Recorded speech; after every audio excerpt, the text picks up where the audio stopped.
లింగ దేఖిలే తిహి త్రిభుని విస్తారలే. మరి ఆ లింగం యొక్క నిరాకార స్వరూపమైనటువంటి ఆ పాండురంగుడి అతనికి నమస్కారం చేస్తే అన్ని యావత్ ప్రపంచంలో ఉన్న దేవతలకు ప్రార్థన చేసినాడు. మరి వారకరి సాంప్రదాయం ఏంటంటే అందరికీ అవగాహన కనిపెట్టింది. ఇక్కడ కులము మతము భేదం సాతవీత కులశీలమా భజకా త్వరిత భావన. ఇక్కడ ఏ కులము ఏ మతం అని లేదు. ఒక అభంగం ఉంచనించక నేనే భగవాన్ అన్ని జాతీయులు ఉన్నారు. మరి ఈ యొక్క సముద్రం లాంటిది అందరికీ అవగాహనము, అందరూ వచ్చి ఇక్కడ తరించిపోయేటటువంటి సాధన ఆ మహాత్ములు తీశారు. మరి రెండవ నమస్కారం వాళ్ళకు మహాత్ములు మనం సంత అంటే మరాఠీ శబ్దం ఉంది, తెలుగులో భక్తులు అనవచ్చు, మరంటే వైష్ణవులు అనవచ్చు, సాధు అనవచ్చు. వాళ్ళెవరు? మార్గదా వనిగిరి ఆది దయానిధి సంతదే. జగద్గురు తుకారాం మహారాజ్ గారు జగము లోపల ముగ్గురే గురువులు. కృష్ణం మంది జగద్గురు శంకరాచార్య, జగద్గురు తుకోబారా. మరి ఇంకా లేరా మహారాజా? అని ఉన్నారా లేరా ఆ విషయం వేరు. అట్లయితే ఉన్నారు. గురువు లేదైతే ఉండదు. ప్రతి ఒక్కరికి ఒక గురువు ఉన్నాడు, అదంటే లేదు. కానీ శాస్త్రాధారంతో గ్రంథాధారంతో ఈ ప్రకారమైనటువంటి తుకారాం మహారాజ్ గారు ఏమంటారు తెలుసా? దుసరే చరణ సంతాంత్య.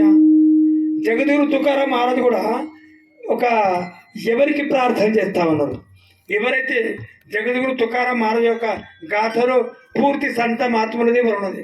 నివృత్తినాథ్, జ్ఞానేశ్వర మహారాజ్, సొప్పన్ కాక, ముక్తాయి, కబీర్, మీరాబాయి, జనాబాయి, ఇట్లా గౌరవం అందరినీ. ఈ ప్రకారంగా రెండవ నమస్కారం వాళ్ళకి చేసిన తర్వాత ఇక్కడ జగద్గురు తుకారాం మహారాజ్ గారి యొక్క అభంగము ఏమంటున్నంటే, భక్తులు ఎవరికి అనాలి? భక్తులు ఎలాగ ఉంటారు? భక్త ఐసే అంటే కైసే. భక్తులు ఎటువంటి వాళ్ళు అంటే ఎటువంటి వాళ్ళు అనేది ఒకటి ఇక్కడ ఐసే అన్న తర్వాత ప్రశ్న ఉంది. మరి ఎటువంటి వాళ్ళు భక్తులు ఎట్లుంటారు? భక్తులకి ఎవరు అనాలి? భక్తులు అంటే వేషభూషణాలతోని భక్తులా, లేకుంటే మాలాముద్రాలతోని భక్తులా? ఏమది? ఎవరికి భక్తులు అనాలా? కాషాయ వేస్తులతోనే భక్తులు అంటారా? లేకుంటే మాలాని ముద్ర అంటే అమాలంకార ముద్ర శ్రంగర విషయం వేరు. మరి ఎవరికి అంటారు భక్తులు అంటే? అట్లయితే మరి ధరించొద్దా? ధరించాలి. ధరించకూడదని కాదు, మంగళసూత్రం అయితే ఒక స్త్రీ కట్టుకోవాలి, లేకుంటే ఆమెకు ఏమంటారు మీకు అందరూ తెలుసు. ఆ ప్రకారంగా ఇది ధరించేది బాహ్య లక్షణాలు, అంతర లక్షణాలు ఏమున్నాయి వాళ్ళకు భక్తులు అంటారు. మరి భక్తులు ఉంటారు ఎట్లా? ఎవరికి అనాలా భక్తులు? భక్తులు అంటే వాళ్ళకి మనకి 4 చేతులు ఉంటాయా? లేకుంటే ఇంకా రకరకాలుగా ఉంటారా? లేదు. భక్తులు మనలో ఉన్నారు. ఇప్పుడు ఇంత జనాభా ఉంది, సజ్జనులు లేని గ్రామం లేదు, పతివ్రత లేని స్త్రీ లేదు.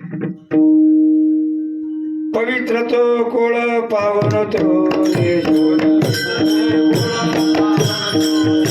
పవిత్రతే కోళ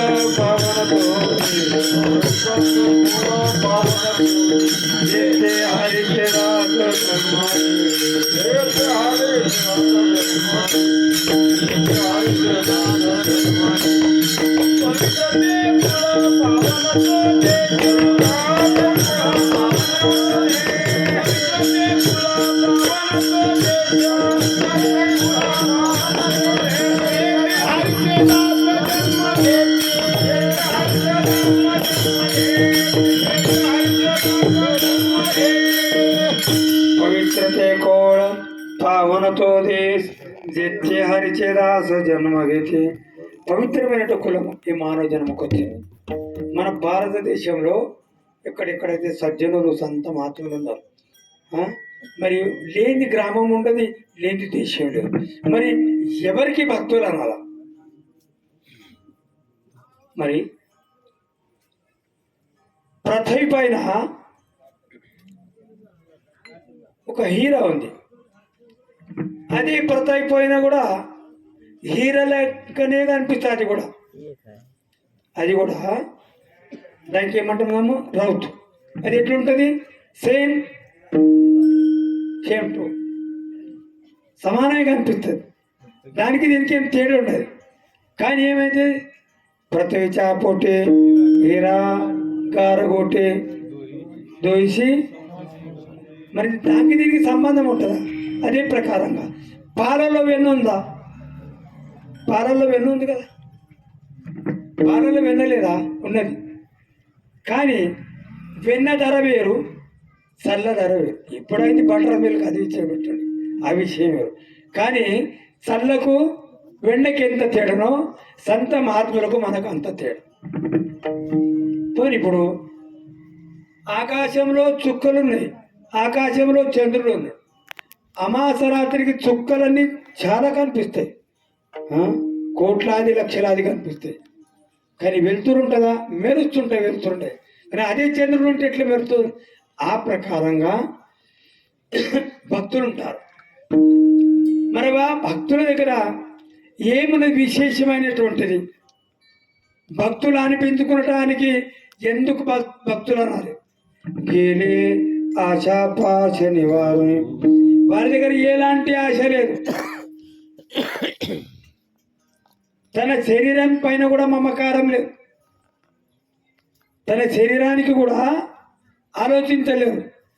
కేవలము భక్తులు జగం పైన వచ్చిన కారణమే ఒకటే, జగాచ కళ్యాణ సంతాదేవి